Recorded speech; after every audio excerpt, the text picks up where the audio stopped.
Hello दोस्तों, मैं आरती Chaturvedi ma'am.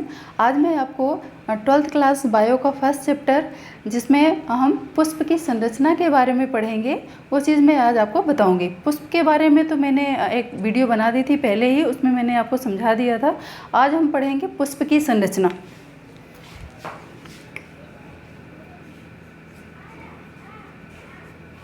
पुष्प की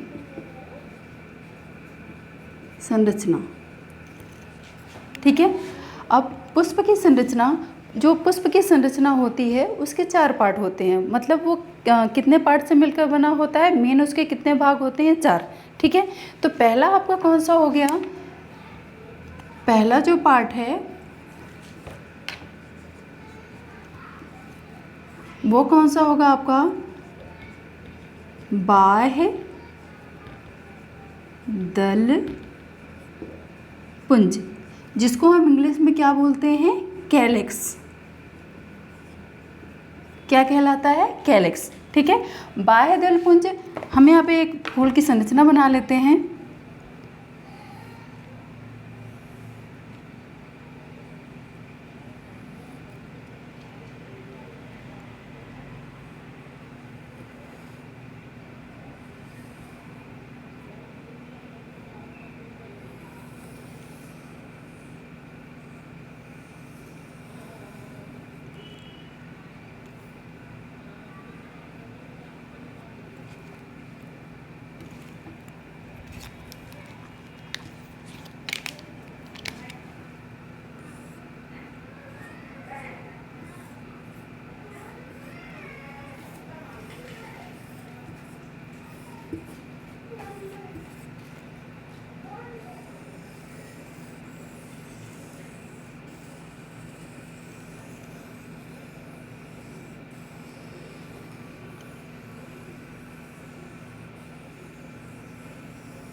ठीक है, ये आपका पुष्प हो गया, ठीक है। इसकी संरचना, अब यहाँ पे देखो,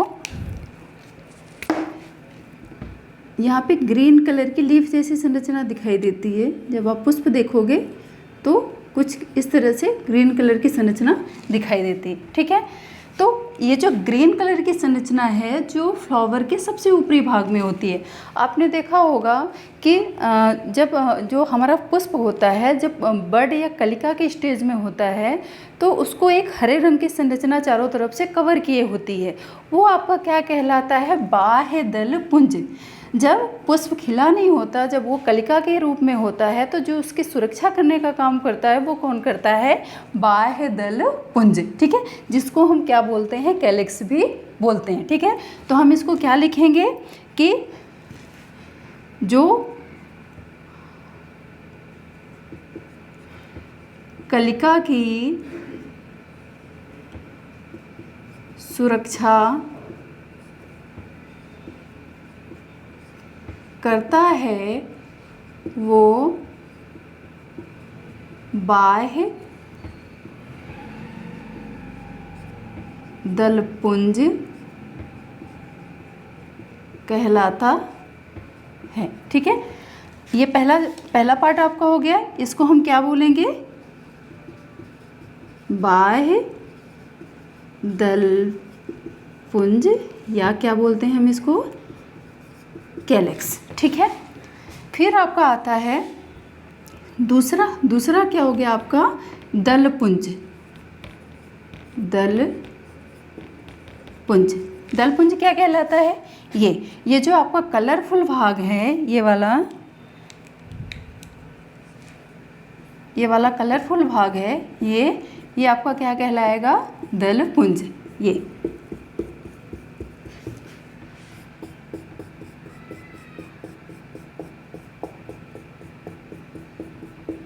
ठीक है, ये क्या कहलाता है, दलपुंज। मतलब दलपुंज का काम क्या होता है, ये कलरफुल होता है और ये क्या करता है, कीटों को आकर्षित करने का काम करता है, जिसके कारण फूलों में क्या होता है, परागण, ठीक है। जब कीट इस पे बैठेंगे तो ये जो आपका पुंकेसर है, ये स्टिग्मा से टच होगा और इसी की वजह से इसमें क्या होता है, परागण, ठीक है। तो दलपुंज का काम क्या होता है, कीटों को आकर्षित करना, किसके लिए, परागण के लिए। ये कीटों को परागण के लिए आकर्षित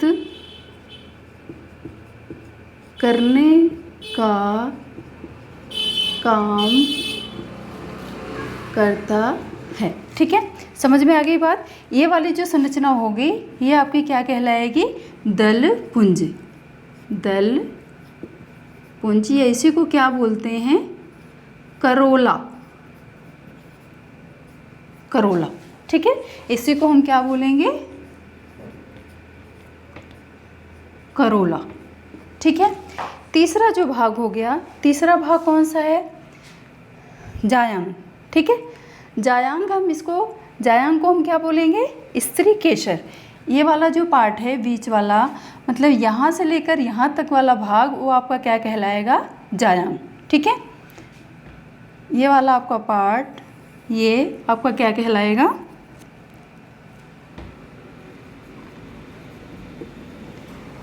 जायांग। ठीक है, अब जो आपका जायांग होता है वो 3 पार्ट में डिवाइड होता है। जायांग को क्या बोलते हैं इंग्लिश में? गायनोशियम।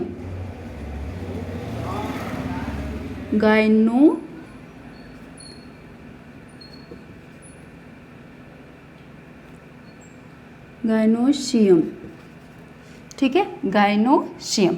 ठीक है, ये आपका कौन सा भाग हुआ? स्त्रीकेशर का, जिसमें कितने पार्ट होते हैं? एक आपका होता है ऊपर वाला भाग क्या कहलाएगा? स्टिग्मा। बीच वाला भाग आपका क्या कहलाएगा? स्टाइल। और नीचे वाला भाग आपका क्या कहलाता है? ओवरी। ठीक है, ये चीज़ें क्लियर हैं। फिर आपका जो तीसरा पार्ट यहाँ पे है, क्या कहलाएगा? ये जायांग। इंग्लिश में क्या बोलते हैं इसको?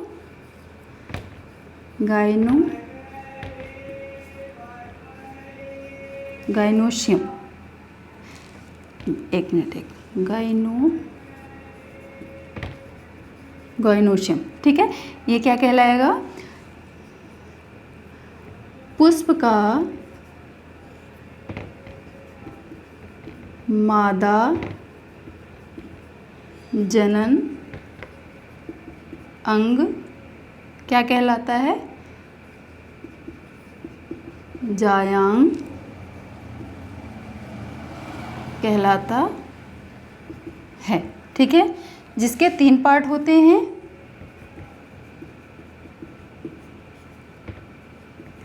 तीन भाग होते हैं।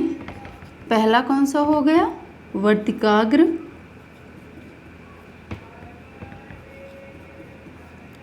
वर्तिकाग्र, दूसरा वर्तिका, और तीसरा कौन सा होता है? अंडाशय। अंडाशय। ठीक है, फिर आपका आता है ये वाला पार्ट, ये जो रेड कलर का दिख रहा है यहाँ पे, ये वाला पार्ट। आप अगर गुड़हल के फूल में देखोगे तो आपको ये संरचना स्पष्ट रूप से दिखेगी। ठीक है, तो ये वाला आपका पार्ट, ये क्या हो गया? पुंकेसर।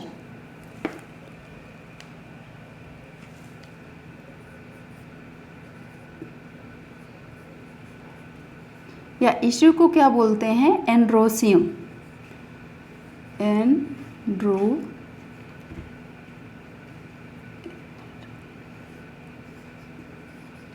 एंड्रोसियम। ठीक है,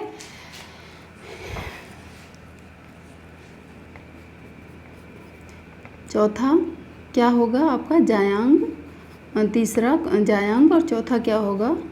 पुमंग। इसी को हम क्या बोलते हैं? एंड्रोसियम।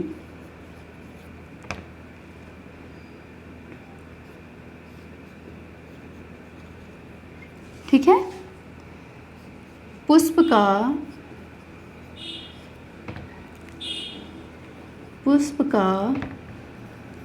नर जनन अंग क्या कहलाता है? पुमंग। पुमंग कहलाता है। ठीक है, अब ये चीज़ आप समझ गए होंगे कि जो पुष्प की संरचना है उसमें 4 पार्ट होते हैं। पहला पार्ट आपका कौन सा हो गया? बाह्य दलपुंज जो हरे रंग का होता है, जब पुष्प कलिका अवस्था में होता है उसकी सुरक्षा करने का काम करता है। फिर आपका कौन सा हो गया कलरफुल भाग, जो आपका क्या कहलाता है दलपुंज। दलपुंज कलरफुल होता है जो कीटों को आकर्षित करने का काम करता है, जिसकी वजह से फूलों में क्या होता है परागण। ठीक है। फिर आपका आता है गायनोशियम। गायनोशियम मतलब जी फॉर गर्ल, गर्ल मतलब ये किसका भाग हो गया स्त्री केसर का, जो 3 पार्ट में होता है। पहला क्या हो गया आपका, यहाँ पे होती है वर्तिकाग्र। ठीक है, यहाँ पे होती है वर्तिका बीच में, और यहाँ पर ये वाला भाग क्या कहलाता है अंडाशय। ठीक है, ये आपकी क्या कहलाएगी वर्तिकाग्र, काग्र। ये बीच वाला भाग क्या कहलाएगा वर्तिका, और ये वाला आपका ये जो फूला हुआ भाग है ये आपका क्या कहलाएगा ओवरी या अंडाशय। अंडाशय। ठीक है, इसको इंग्लिश में क्या बोलते हैं स्टिग्मा। स्टिग्मा, और ये आपका क्या है स्टाइल। ठीक है, ये समझ में आ गया। और जो स्त्री केसर जो जायांग है वो 3 पार्ट में डिवाइड होता है, वर्तिकाग्र, वर्तिका और ओवरी। ठीक है, जो आपका जायांग वो पुमंग है वो आपका क्या कहलाएगा पुरुष वाला भाग या पुंकेसर कहलाएगा, जो एंथर और फिलामेंट में डिवाइड होता है। ठीक है, ये चीज़ें क्लियर हो गई।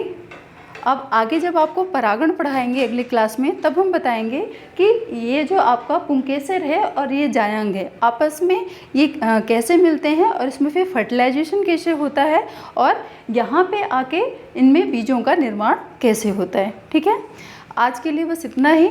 अगर मेरी क्लास आपको अच्छी लगती है तो आप इसको इस चैनल को सब्सक्राइब करें और इसको लाइक करें।